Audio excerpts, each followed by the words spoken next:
जय श्री ओम नमः श्रीभ्य ओम जय जय जय नमस्तु नमस्तु नमस्तु मंगलम भगवान वीरो मंगलम गौतमो गणेश मंगलम कुंद कुंदाद्यो नमोस्तु मंगलम सर्वमंगल मांगल्यम सर्वकल्याणकारकम प्रधानं सर्वधर्माणां जयं जयतु जयं जयतु जयं जयतु नमः समय साराय स्वानुभूत्या चकास्मि चित्स्वभावाय भावाय सर्वभावान्तरस्थिते सर्वभावान्तरस्थिते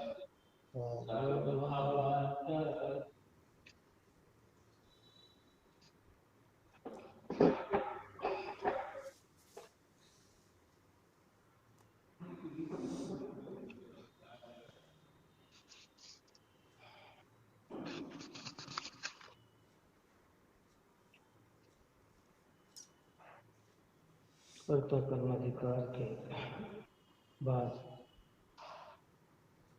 अन्य पाप अधिकार की पारमता सम्यक ज्ञान की महिमार्थ कलश की रचना की।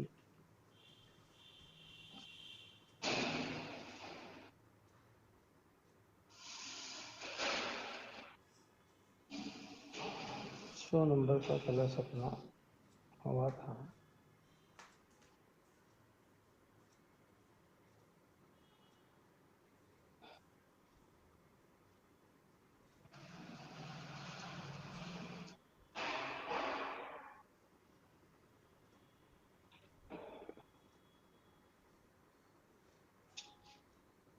भावार्थ श्लोकार्थ हुआ था। भावार्थ अज्ञान से एक ही कर्म दो प्रकार दिखाई देता था, उसे सम्यक ज्ञान ने एक प्रकार का बताया है। ज्ञान पर जो मोहरूप रज चढ़ी हुई थी उसे दूर कर देने से यथार्थ ज्ञान प्रकट हुआ। जैसे बादल या कोहरे के पलटने से जैसे बादल या कोहरे के पटल से चंद्रमा का यथार्थ प्रकाशन नहीं होता, किंतु आवरण के दूर होने पर वह यथार्थ प्रकाशमान होता है। इसी प्रकार यहाँ भी समझ लेना चाहिए। ऊपर में ये दृष्टांत दे के कहा था कि भाई एक ही व्यक्ति दो स्वांग धारण करके नाटक मंच पे प्रवेश करता है। स्वांग दो है, व्यक्ति एक है, ऐसे ही। और उस दो स्वांग में जो ज्ञानी है उसे वो अलग अलग जानते हैं, और जिसको ये बात समझ में आ जाती है ये तो एक ही है, व्यक्ति एक ही है, स्वांग दो है, तो वह उसे वास्तविकता में पहचान लेता है। इसी पुण्य और पाप एक ही है, लेकिन ये दो स्वांग धारण करके नाटक मंच पे प्रवेश है।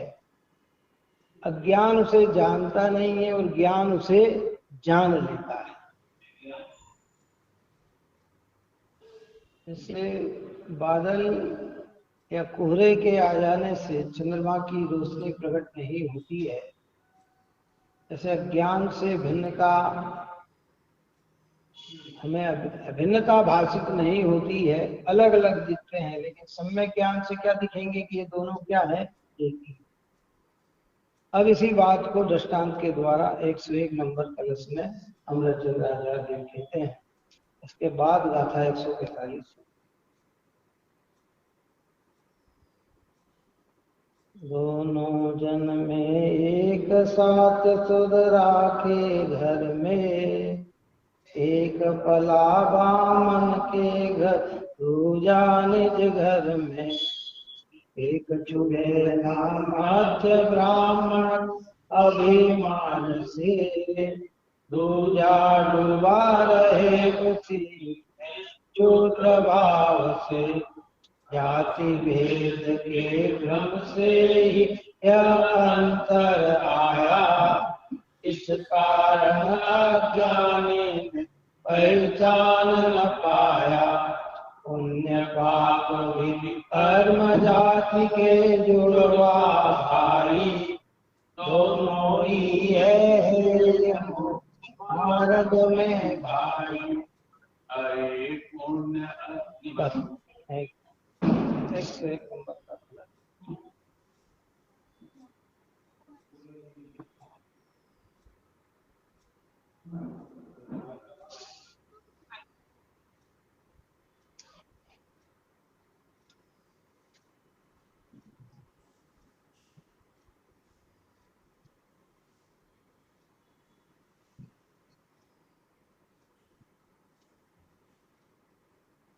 बहुत ही मार्मिक बात यहाँ कह रहे हैं। दोनों जन में एक साथ चौधरा के घर में, एक पला बामन के घर दूजा निज घर में। जो चांडालनी के पेट से एक साथ दो पुत्र जन्म लिए, एक ब्राह्मण के घर में पला और एक स्वयं शूद्रा के घर में अर्थात चांडालनी के घर में पला।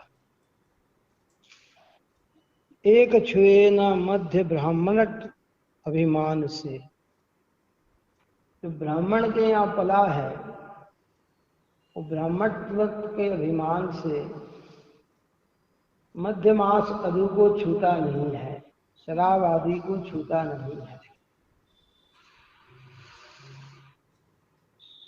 निज कर्म करता नहीं है, दूजा डूबा रहे उसी में क्षुद्र भाव से। और दूजा जो है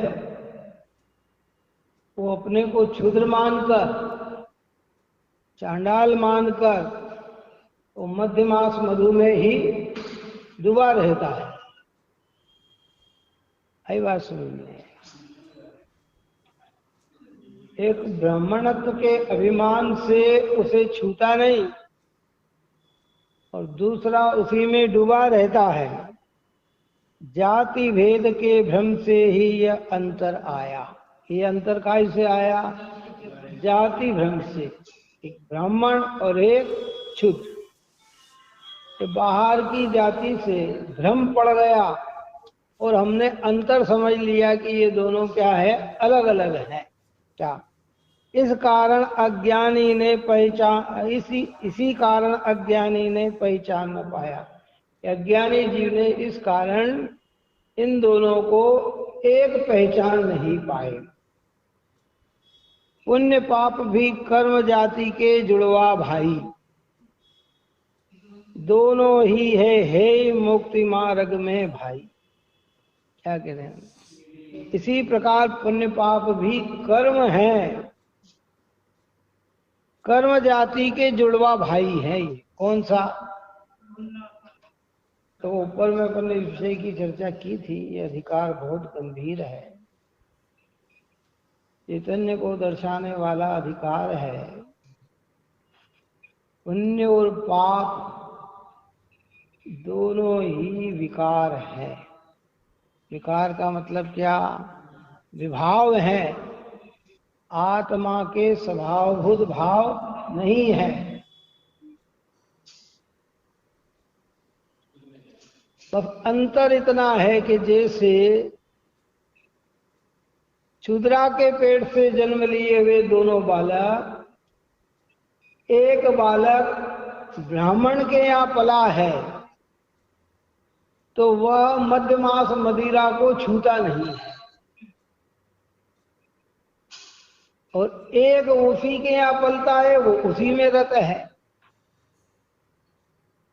तो पुण्य भाव में रत व्यक्ति पाप को छूता नहीं है। किसको?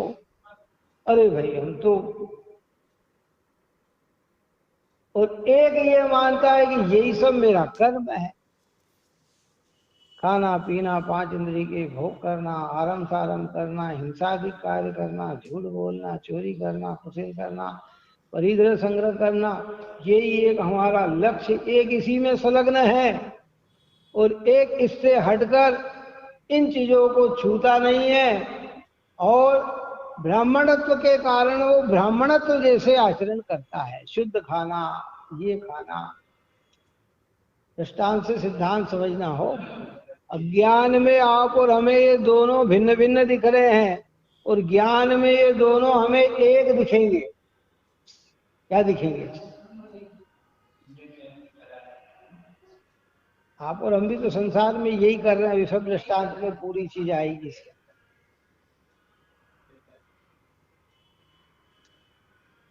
लोक व्यवहार में अच्छा भी कहा जाता है इसको, दुष्कर्म करने वाले से अच्छे कर्म करने वाले को अच्छा भी कहा जाता है, परंतु ये दोनों ही जुड़वा हैं।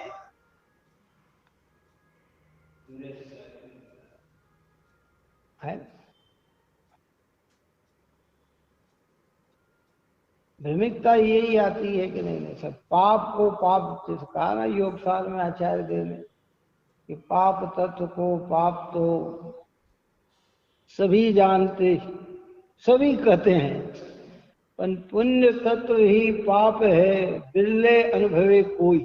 ये पुण्य तत्व भी पाप यानी ये भी कर्म बंधाने वाला है, कर्म से छुटाने वाला नहीं। पाप पुण्य दोनों ही कर्म है।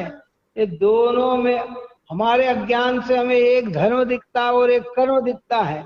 ज्ञान में ये नजर आना चाहिए कि ये दोनों ही कर्म है, धर्म नहीं है। क्या है? नाम का जो गोत्र कर्म है ना हमारे, तो गोत्र कर्म के दो भेद। गोत्र कर्म के कितने भेद? नाम कर्म की तो 93 प्रकृतियां है, और गोत्र कर्म की कितनी प्रकृति? 2 प्रकृति है ना, शुभ गोत्र और अशुभ। पर वो दोनों प्रकृति तो गोत्र की है ना, क्या समझे? काई की? एक उच्च गोत्र और एक निज गोत्र। अब अगर आज हम मनुष्य आदि बने तो हमें कह रहे उच्च गोत्र, कोई तिरंज आदि बना या मनुष्य में भी हीन आचरण बना करने वाला बना तो के निज गोत्र, लेकिन है तो गोत्र की ही प्रवृत्ति ना।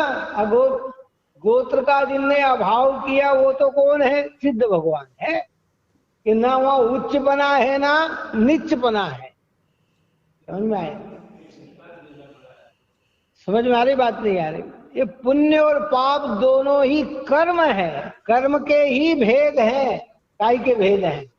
अंतर इतना है कि पुण्य शुभ भाव होने से उत्कृष्टता को प्राप्त हो रहा है, पाप अशुभ भाव होने से निकृष्टता को प्राप्त हो रहा है। लेकिन है तो कर्म के ही भेद ना। जैसे चांडालनी के 2 पुत्र होने पर, एक साथ जुड़वा 2 पुत्र होने पर, एक ब्राह्मण के यहाँ पला तो आचरण में पवित्रता है, पर उसका कुल क्या कहलाएगा?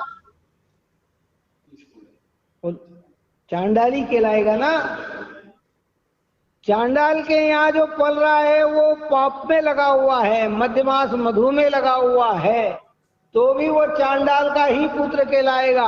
और ब्राह्मण के यहाँ जाने पर उसके आचरण अच्छे होने पर भी उसकी अगर जाति पूछी जाएगी, कुल पूछा जाएगा, तो चांडाल कुल का ही कहलाएगा। अब जो नहीं जानते, किसने, देखो बहुत सारे ऐसी प्रक्रिया होती है, मैं आपको अपन दृष्टांत के द्वारा समझते हैं। जैसे किसी के यहाँ पुत्र उत्पन्न हुआ और कहीं गोदी चला गया, कहाँ चला गया? अब जितने लोग को जानते हैं वो तो ये जानते हैं कि ये पुत्र इनका नहीं है, गोदी से आया। और जन सामान्य जो नए वो नहीं जानते, वो क्या मानते हैं, ये तो इन्हीं का पुत्र है। किनका पुत्र है? बोलो, किनका पुत्र है? भाई सामान्य जन क्या जानेंगे कि ये किनका पुत्र है, कि ये इनका पुत्र है। लेकिन जो जानते वो तो जानते हैं ना कि ये इनका पुत्र नहीं है, ये तो यहाँ गोदी से आया है, मतलब ये आया है। ऐसे ही अज्ञान में ये पुण्य पाप हमें अलग अलग दिखकर, पाप दिखता है हमें कर्म और पुण्य दिखता है धर्म। लेकिन ज्ञानी तो जानते हैं कि ये पुण्य भाव भी कर्म का ही भेद है, ये धर्म का भेद। ये चांडाल के यहाँ का जन्म लिया, वो ब्राह्मण के चला गया, वो जो जानते हैं वो तो यही जानते हैं कि ये पुत्र किसका है। आज तो वर्तमान समय में देखो बहुत सारे परिवर्तन की दिशा है और आगे आगे बहुत और परिवर्तन होगा। पुराने समय के अंदर और आज के समय में इतना अंतर हो गया कि आज जात पात का भेद मिट रहा है, कुल का भेद मिट रहा है। क्योंकि अच्छे अच्छे कुल की लड़कियां नीच कुल में चली जा रही और नीच कुल की लड़कियां उच्च कुल में चली आ रही है, तो कोई नहीं है। लेकिन पुराने समय में तो वो जब मिलानते थे तो ये सब जानते थे कि ये किनका पुत्र है, कहाँ इसकी उत्पत्ति हुई है। राजा महाराजा, कई पुराणों में दृष्टांत मिलते हैं ऐसे कि राजा गया और पता लगा कि भाई ये इनका पुत्र नहीं, ये तो वहां से आया हुआ है। ऐसे दृष्टांत भी शास्त्रों में आते हैं। तो वो सारी कुल की जानकारी आती थी। और वो पुत्र चांडाल के यहाँ जन्म लेके ब्राह्मण के यहाँ पल गया, तो आंखों से देखने वाले तो उसे ब्राह्मण मान रहे हैं, लेकिन जिन्होंने उसका कुल जान रखा है वे उसे क्या मान रहे हैं? चलो बताओ, क्या मान रहे हैं? वो ब्राह्मण मान रहे हैं कि चांडाल मान रहे हैं? तो कह रहे हैं चांडाल है। ऐसे ये सब दया दान पूजा भक्ति व्रतशील संयम में लगे आप जो जीव है, आंखों से तो हमें दिखता है कि ये सब धर्म है, लेकिन सर्वज्ञ भगवान की आंख से देखा जाए तो कहते हैं कि ये आत्मा का विकार ही है, ये धर्म नहीं है। इसके अभाव होने से धर्म होता है, इसके सद्भाव में धर्म होता। कौन से धर्म की बात चल रहे हैं? निर्मल धर्म, सम्यक दर्शन ज्ञान हो जाए। जो ऊपर में कहा था कि निशुद्धात्म अनुभूति ही सम्यक दर्शन है, सम्यक ज्ञान है। जब तक विकल्प का अंश भी रहेगा तब तक आत्मा की अनुभूति नहीं है। भले अब लोग व्यवहार में अच्छा कहेंगे, कोई बुरा नहीं कहे। आप और हम तो कितने लोगों की आप और हम तारीफ करते हैं। एक व्यक्ति आया, साहब ये जाति से तो मुसलमान है लेकिन इसने मांस को छूता नहीं है। क्या कहते हैं? इसके मांस के त्याग है। तो प्रशंसा करते हैं कि नहीं करते? क्यों? क्या कहेंगे? अच्छा कहेंगे कि बुरा कहेंगे उसको? है? और जेनी हो और मांस खाए तो क्या कहेंगे? प्रशंसा करेंगे? बुराई करेंगे ना उसकी। के लोग, कई लोग ऐसे, अरे साहब ये 4 घंटे मंदिर में देते हैं, 6 घंटे, अरे बहुत करुणा है। अन्य मत वाले, तो हमारे मुख से क्या निकलेगा? बहुत अच्छा, बहुत। ऐसे पुण्य के कार्य करने वाले की प्रशंसा तो होती है, परंतु एक कर्म का ही भेद है, धर्म का भेद नहीं है। धर्म संवर से प्रारंभ होता है, आश्रव से नहीं। काई से? धर्म की प्रारंभता काई से होती है? संवर से होती है। और पुण्य पाप क्या है? आश्रव भाव है। इसलिए लौकिकता में पाप तजकर पुण्य में प्रवर्तन करना, पर समझना ये कि ये चांडाल का ही पुत्र है, ब्राह्मण का पुत्र नहीं है। और ब्राह्मण के घर में जन्म ले तो फिर वो क्या कहलाएगा? ब्राह्मण कहलाएगा। आत्मा के आश्रय से जो परिणाम उत्पन्न हो तो वो क्या कहलाएंगे? कर्म कहलाएंगे कि धर्म कहलाएंगे? वो धर्म कहलाएंगे। जो आत्मा के आश्रय से भाव होंगे वे धर्म कहलाएंगे, और जो पर के आश्रय से भाव होंगे वे कर्म कहलाएंगे, कि वो कर्म कहलाएंगे। इसलिए यहाँ ये कहा है कि जाति भेद के भ्रम से ही अंतर आया। ये अंतर कहाँ से आ गया? कि जाति भेद से आ गया। तो व्यवहार में जो बहुत सारी चीजें ऐसी होती है कि जहां पहचान जो होती है ना, वो वेशभूषा से हो जाती है। कैसे होती है? अब इसमें एक सत्यता भी होती है और एक असत्यता भी होती है। ऐसे अनजान व्यक्ति को हमारे सामने लाके खड़ा कर दिया जाए कि जिसके विषय में हमें कोई जानकारी नहीं, लेकिन हाथ में अंगूठी पहना दी जाए, गले में चेन डाल दी जाए, अच्छे कपड़े पहना दिए जाए, तो हम उसे क्या समझेंगे? चलो बता, सृष्टि समझेंगे ना कि धनवान है। यद्यपि वो धनवान नहीं है, लेकिन पेड़ाव से कैसा लगेगा? ऐसे ही पुण्य का इतना, भाव का इतना हमने वस्त्र आभरण पहन लिए कि देखने वाले को क्या लग रहा है कि ये सब धर्म। गरीब व्यक्ति को क्या पहना दिया, और जो पहचानते वो क्या है? अब हमें मालूम है कि इनके पास कुछ नहीं है, 200 रुपए रोज में तो मजदूरी करते हैं, शाम सुबह खाने के लिए इधर उधर से, और वो अगर अंगूठियां भी पहन ले, ये भी पहन ले, तो हम क्या, या तो समझेंगे कि ये नकली है, या फिर समझेंगे कि इसको किसी ने पहना दिया है, इसके पास कुछ नहीं। बोलो, समझेंगे कि नहीं समझेंगे?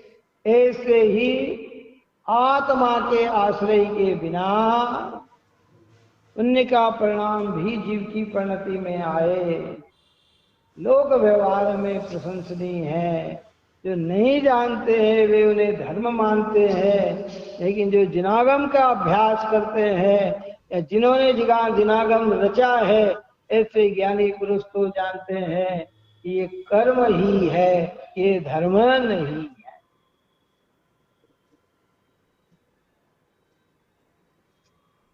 वस्तु व्यवस्था ऐसी है। इसलिए कहा कि जाति भेद के भ्रम से ही यह अंतर आया, इस कारण अज्ञानी ने पहचान न पाया।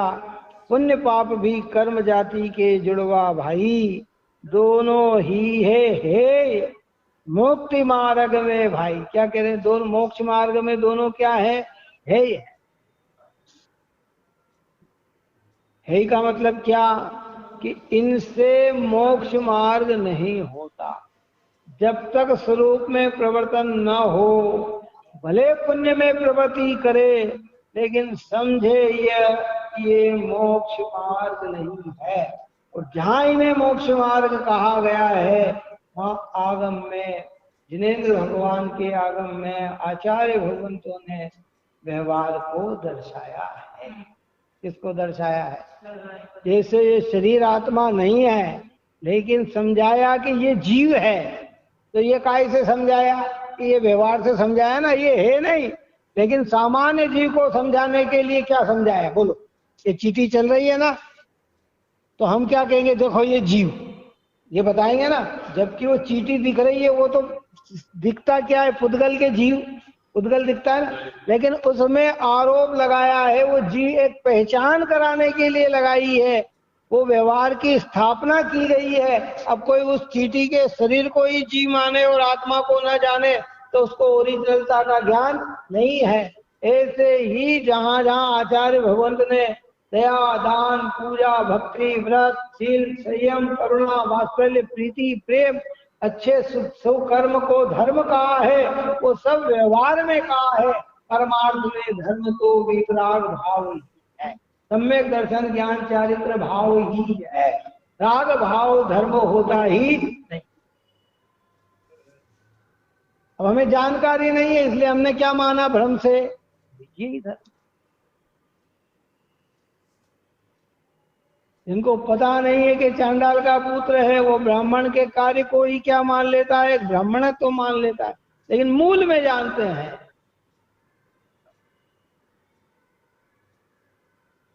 बहुत सारी प्रक्रिया ऐसी होती है भाई।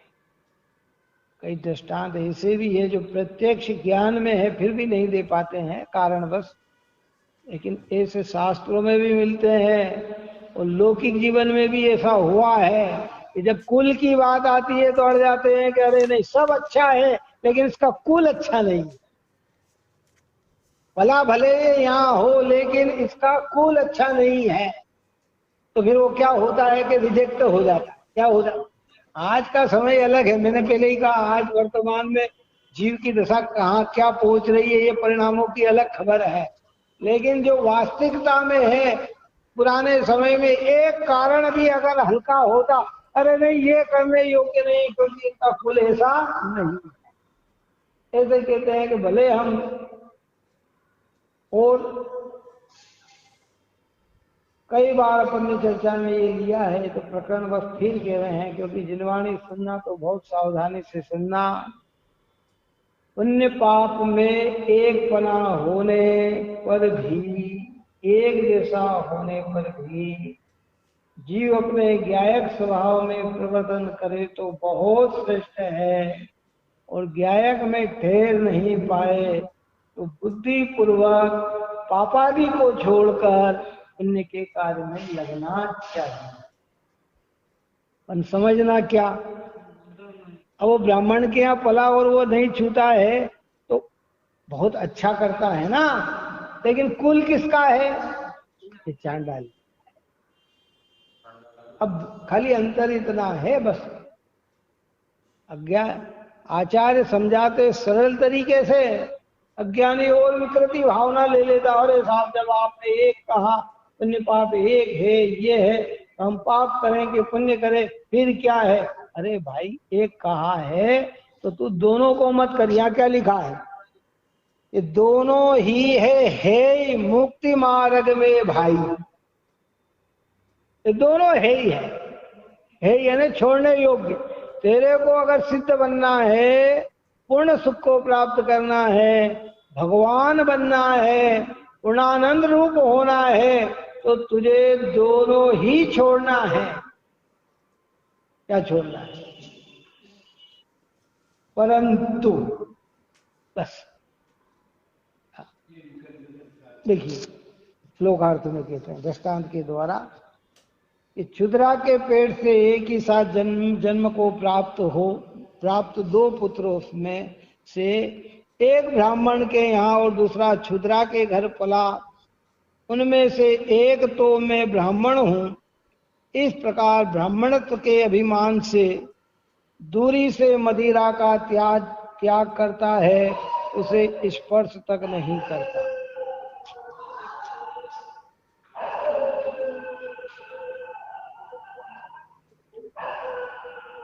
एक और इसमें बात आती है,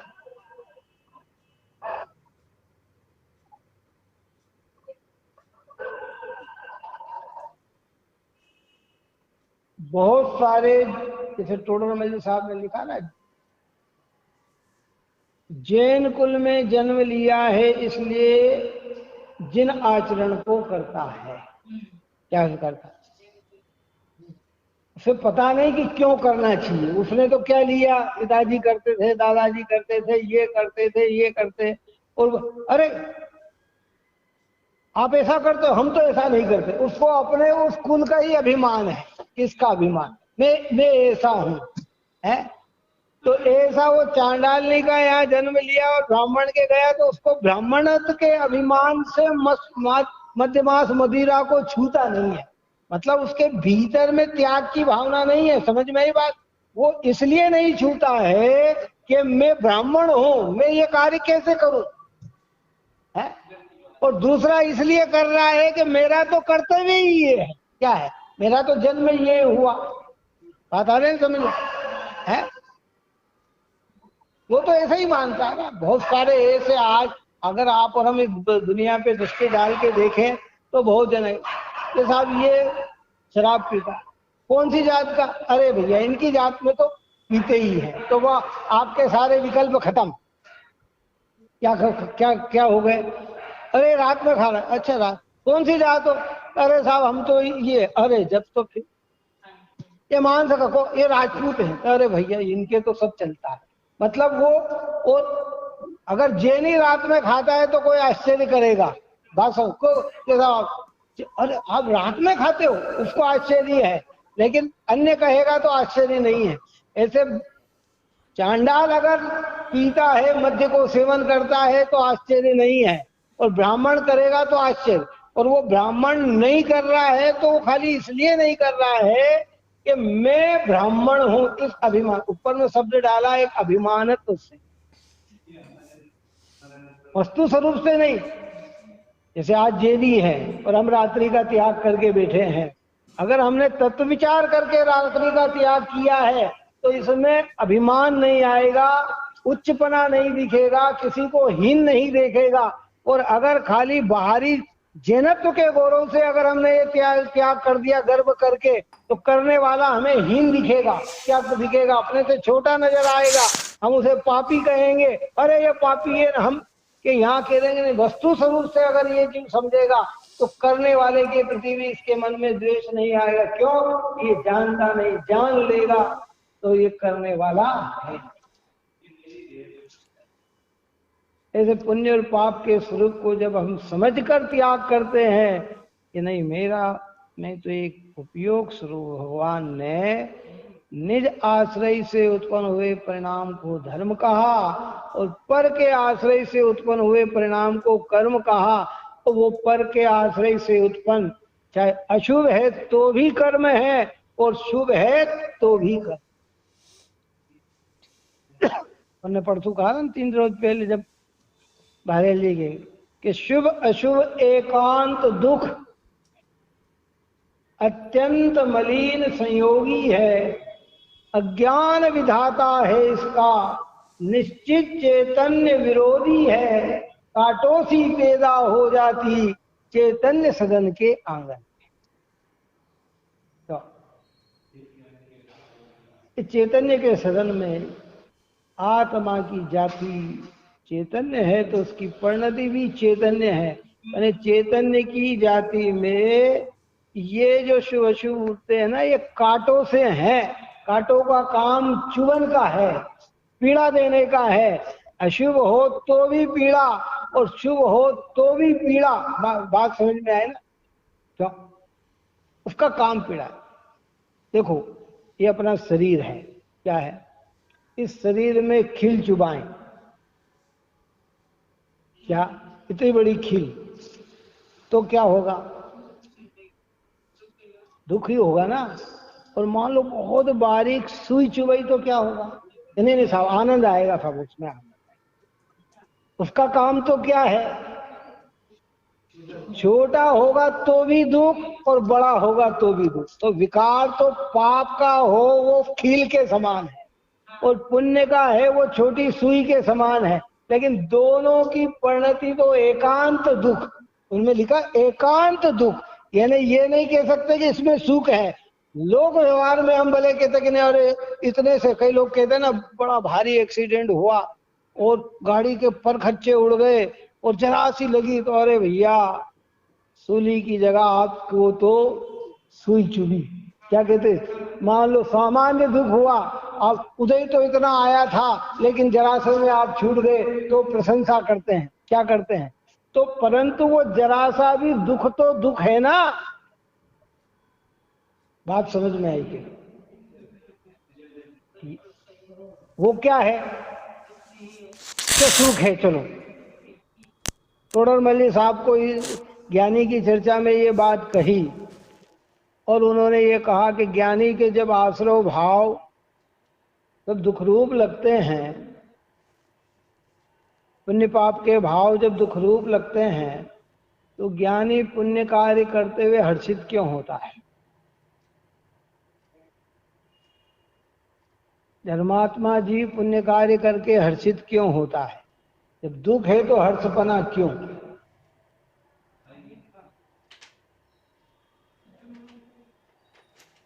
धर्मवान के तो हो तो ज्ञानी ही नहीं है।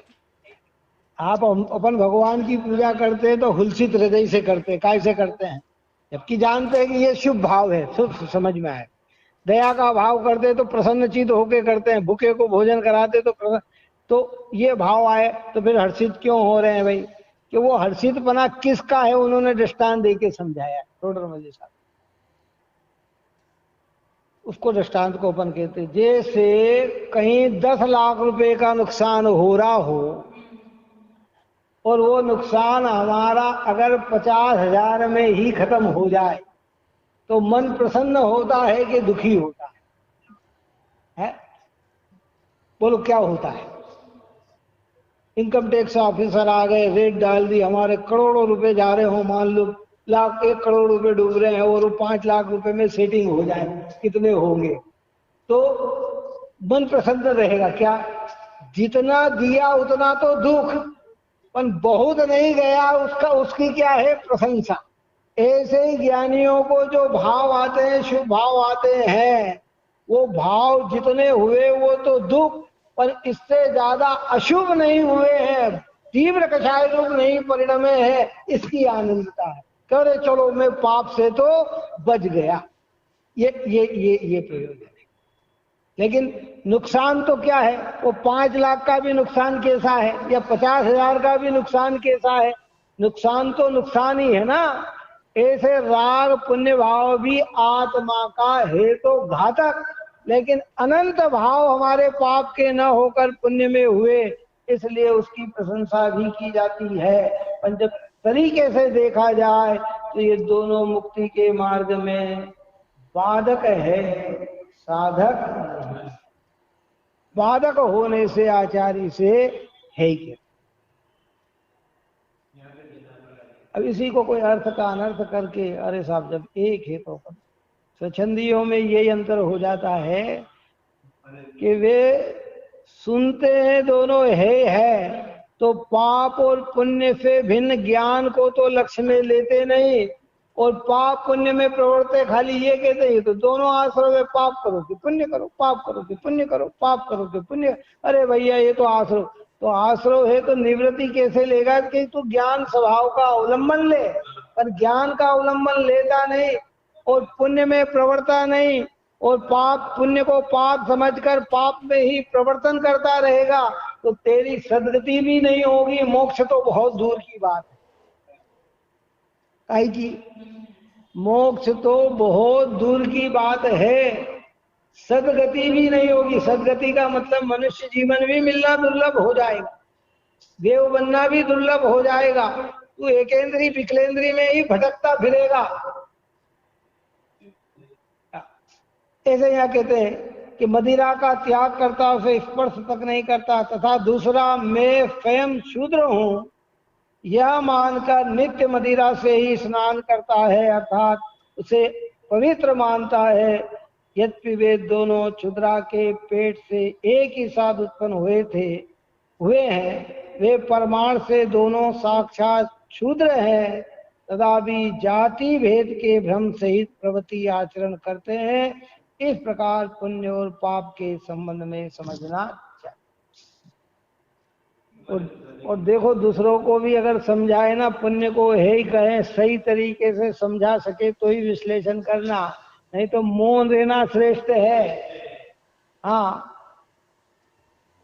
नहीं तो हमको भेदता कुछ पता नहीं और हमने तो कह दिया है ही है, अरे ये तो सब पुण्य है, ये तो सब संसार है, ये तो सब संसार है, ये तो सब संसार है।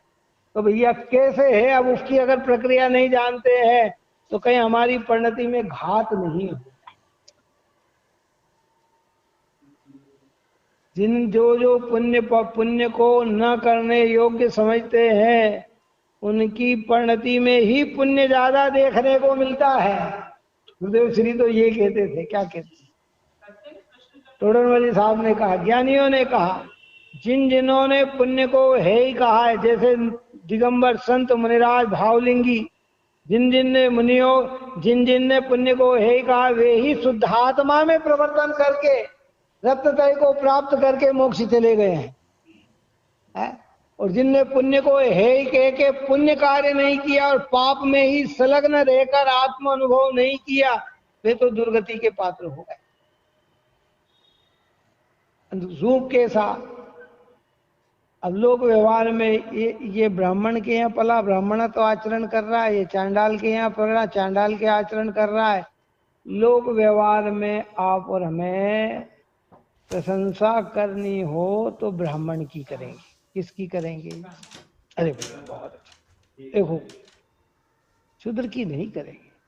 पाप तो कहीं भी प्रशंसनीय नहीं है। क्या समझ में आया? ये तो सिद्धांत दिमाग में बिठा लेना कि जिनागम में पाप की तो कहीं भी प्रशंसा नहीं की गई है, और जहां पुण्य की प्रशंसा की गई है वो पाप के सामने की गई है।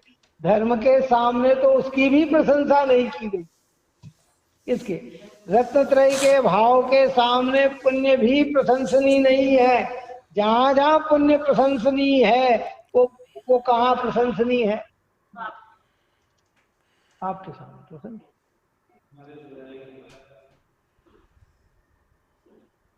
विचार करो। एक प्रकरण और ख्याल में आता है, जगत में वास्तविकता में प्रशंसनीय कौन? हमारे जगत के अंदर धार्मिक दृष्टि से देखा जाए तो गुणगान गाना, बहुमान करना, प्रशंसा करना, विनय करना, भक्ति करना, इनका पात्र कौन है? एक मतलब ये पात्र किनकी भक्ति करना है? ये कौन कौन से पात्र है जिनकी भक्ति करना चाहिए, विनय करना चाहिए, गुणगान गाना चाहिए? कि वो तो पांच परमेष्टि के अलावा और कोई दूसरा नहीं। कौन कौन है भैया? अच्छा बताओ। अगर मुख से प्रशंसा निकले तो किनकी निकलना चाहिए? देव शास्त्र गुरु की निकले, जिनवाणी माता की निकले, देव ग्रंथों की निकले। और इसके बाद अगर हम प्रशंसा करते हैं, किनकी करते हैं? तो उनके वो सदकर्म की करते हैं जो दुनिया में नहीं है और उनमें है। कितने श्रेष्ठ तो कौन है? पंच परमेष्ठ। जो पंच परमेष्टि की ही गुणानुवाद करते हैं उनको किसी दूसरे के गुणानुवाद करने की जरूरत ही नहीं। लेकिन जो यहां तक नहीं पहुंच पाए हैं तो लौकिकता में जो अच्छे कर्म कर रहे हैं उनकी प्रशंसा करो, खोटे कर्म करने वाले की प्रशंसा कदापि नहीं। ऐसे श्रेष्ठ तो धर्म ही है, रत्नत्रयी। निर्विकल्प स्वरूप की अनुभूति ही है, अपना चैतन्य भगवान स्वरूप आत्मा ही है। महिमावंत तो वही है, इसके बाद जगत में कोई महिमावंत है ही नहीं। फिर भी अगर कहीं प्रशंसा की जाए तो शुभ भावों की जाती है, अशुभ भावों की तो कदापि। अरे साहब बहुत अच्छे, क्यों? अरे बड़े दयालु चीज है प्रशंसा। लेकिन वास्तविक प्रशंसा करने योग्य कौन है? तो भाई वो है। अब पाप की तो कहीं से भी प्रशंसा नहीं की जाती, और जो पाप की प्रशंसा करते हैं उन्हें तो अभी पुण्य की भी खबर नहीं। क्या समझे? दो व्यक्ति होते हैं, देखो दृष्टांत में दृष्टांत निकलते चले जाते हैं। तो एक देवशास्त्र गुरु की श्रद्धा है या देवशास्त्र गुरु की आराधना है, जिन मंदिर की आराधना, निर्ग्रंथों की आराधना में लगा हुआ है, और एक परिवार की आराधना में लगा हुआ है। समय दोनों का है।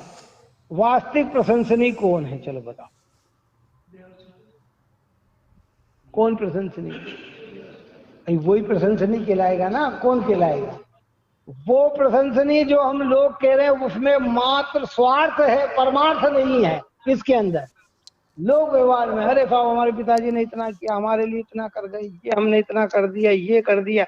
ये मात्र निजी स्वार्थ है। क्या क्या है? और ये परमार्थ है। क्या है? अब इन दोनों से एक आत्म आराधना में लगा हुआ जीव हो, जो दिग्ग्रंथ गुरु मुनिराज भगवंत हमारे क्या है, वो कोई धनादि का दान देते हुए नहीं दिखाई देते हैं, कुछ नहीं, लेकिन सबसे रहित है और आत्म आराधना में लगे हुए हैं। तो श्रेष्ठ कौन सिद्ध होंगे? श्रेष्ठ तो वही सिद्ध होंगे। ऐसे यहाँ कह रहे हैं भाई परमार्थ दोनों साक्षात तथापि जाति वेद के भ्रम सहित प्रवृत्ति आचरण करते हैं। इस प्रकार पुण्य पाप के संबंध में समझना चाहिए। भावार्थ, पुण्य पाप दोनों विभाव परिणति से उत्पन्न हुए हैं, इसलिए दोनों बंधन रूप ही है। व्यवहार दृष्टि से भ्रमवश उनकी प्रवृत्ति भिन्न भिन्न भाषित होने से वे अच्छे और बुरे रूप में दो प्रकार दिखाई देते हैं। परमार्थ दृष्टि से तो उन्हें एक रूप ही, बंध रूप ही, बुरा ही जानती। परमार्थ दृष्टि, परमार्थ दृष्टि का मतलब क्या? परमार्थ किसको कहते हैं? जैसा वस्तु का स्वरूप है वैसा ही उस दृष्टि से देखा जाए तो ना पुण्य अच्छा है ना पाप बुरा है, न पाप अच्छा है न पुण्य अच्छा है, ये दोनों ही बंधन स्वरूप है। इतनी हिम्मत आचार्यों ने की, इतनी हिम्मत ज्ञानियों ने की, इतनी हिम्मत वर्तमान काल में गुरुदेव श्री ने की। समझ में ही बात है? और आप और हमारे सामने ये आके खड़ी हो गई। नहीं तो किसी की ताकत नहीं है कि पुण्य को कर्म कह दे। सारा जगत आज ही पुण्य को धर्म मानने में लगा पड़ा हुआ है। यह पुण्य प्रवृत्ति का निषेध नहीं है, मान्यता का विषय है। आज आप और हमें अगर कोई आचरण करने की बात कहेंगे तो हम जिनागम के अनुरूप ही आचरण करने का प्रयत्न करेंगे। कौन सा करेंगे? लेकिन ये प्रवृत्ति आश्रय विभाव परिणति है, ये स्वभाव परिणति नहीं है। स्वभाव की परिणति में बाहर के कार्य नहीं होते हैं, भीतर के कार्य होते हैं। और विभाव परिणति में भीतर का कार्य नहीं होता है, बाहर का कार्य होता है। विभाव परिणति में काय का कार्य होगा? कि बाहर के कार्य होंगे। हमारी विवाह परिणति चल रही है, शुभ चल रही है, तो मंदिर में बैठे हैं, स्वाध्याय कर रहे हैं, भगवान के दर्शन कर रहे हैं, दयादान की वस्तु स्वरूप की चर्चा कर रहे हैं। अगर हमारी और तीव्र संक्लेश परिणाम होंगे तो 5 इंद्री के भोग के पर बात करेंगे, आरम सारम की करेंगे, किसके साथ कैसा व्यवहार करना ये करेंगे, लोक व्यवहार की बात करेंगे। लेकिन ये दोनों अपने से भिन्न प्रवृत्ति और अपने में समाएंगे तो बोलो क्या है? वहां पुण्य की भी प्रवृत्ति नहीं है, वहां तो काय की प्रवृत्ति है? धर्म की प्रवृत्ति। तो जनवाणी माता सब जान रही है, आप और हम भी जान रहे हैं। इस स्वरूप में समा के ठहर जाए इतना पावर अभी हम में है नहीं। क्या समझे? मार्ग प्रवृत्ति का मार्ग तो यही है, परंतु ये ख्याल में रहना चाहिए कि ये विभाव है, ये स्वभाव नहीं। बस इतनी बात समझना चाहिए। और इसके लिए ये इतना महान ग्रंथ की रचना और ये अधिकार की रचना होगी। अब जो भ्रम में रह जाए उसको तो क्या करें? क्या इस सत्य को सुनकर अगर कोई पुण्य छोड़कर पाप में प्रवर्तन करे? टोडरमल साहब से प्रश्न किया गया तो उन्होंने कहा कि देखो भैया, कोई दृष्टांत सिद्ध ये उपदेश तो ऊंचा चढ़ने के लिए दिया जाता, नीचे चढ़ने के लिए नहीं। अब कोई अभागा पुरुष उल्टा समझ ले, उल्टी प्रवृत्ति को अगर धारण कर ले, काय का धारण, तो अंतर क्या कि पहले भी वो तो संसार में भटकता, अगर पुण्य को धर्म मान के प्रवृत्ति करता तो भी भटकता कहाँ। फर्क इतना होता कि वो मनुष्य या देव होता। और पुण्य को धर्म और अगर पाप करता है तो भी कहाँ भटकेगा? क्योंकि संसार खाली बाहरी दृष्टि में परिवर्तन में भला बुरा हुआ, भीतर में तो आत्मा का घात पहले भी हो रहा था और आत्मा का घात आज भी हो रहा है। तो उपदेश तो ऊंचा चढ़ने के लिए, जिसको अभी पंडित जी साहब ने भी कहा था, पहले भी अपन ने कहा था कि गधा मिश्री खाने से मर जाए तो सज्जन पुरुष तो मिश्री खाना नहीं छोड़ देंगे। क्या इस दृष्टांत को मैंने किस रूप में घटित किया था? हाँ, गधे का अर्थ है वहां मूर्ख लेना, ये गधा नहीं लेना। कौन सा? लौकिक गधा। क्यों? गधे को क्या है, जैसे किसी को मिश्री दी, क्या है, वो चूसना नहीं जानता, चबाना नहीं जानता, और डायरेक्ट उतार ले और गले में फंस जाए और प्राण निकल जाए। तो सज्जन पुरुष तो मिश्री नहीं खाएंगे। आप और हमें मिश्री अगर देते हैं तो हम मुंह में रख के उसको चूसते हैं। क्या चूसते हैं? चूस के खाने से मृत्यु नहीं होती, भीख आई के लिए थी है? और उसने डायरेक्ट उतार ली, अब उसमें क्या हो गया? बहुत सारी चीजें ऐसी होती है, जल्दी जल्दी जल्दी खाने के जल्दी में आदमी एकदम उसको कैसे खाना क्या खाना वहां जाके अटक जाए, सांस लेने में रुक जाए, अवरोध हो जाए और मृत्यु हो जाती है। तो क्या दूसरा व्यक्ति का दवाई खाना छोड़ देगा? क्या नहीं छोड़ेगा ना। ऐसे यहाँ कह रहे हैं कि अगर इतना समझाने के बाद भी कोई मूर्ख पुरुष पाप में संलग्न हो जाए पुण्य को छोड़कर, तो सज्जन पुरुष को पुण्य कार्य को छोड़ते नहीं है। कब छोड़ेंगे? कि जब स्वरूप में समा जाए। इस प्रकार की चर्चा यहाँ की है। अब मूल गाथा 145 कल अपनी चलेगी। जिसमें आचार्य भगवान 4 पॉइंट को उठाकर इस पुण्य पाप की एकता को दर्शाएंगे। आप और हम सभी जी भेद ज्ञान करते हुए ऐसे पवित्र जिन शासन की निकटता में अपने परिणाम को निर्मल बनाए। यही मंगल भाव।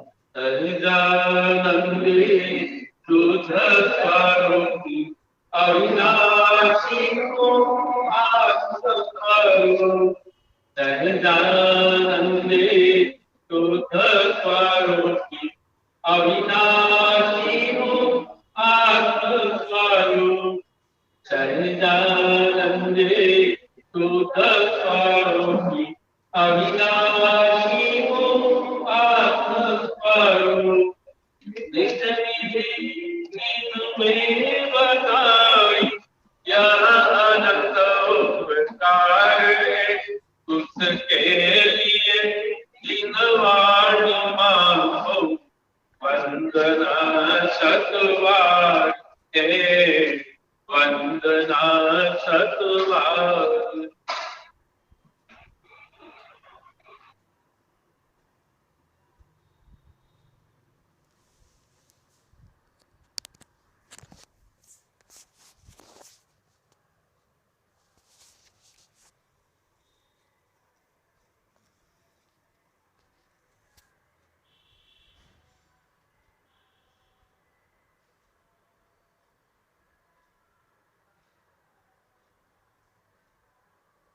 रानी के ज्ञान से सूझे लोकालो सोवाणी मत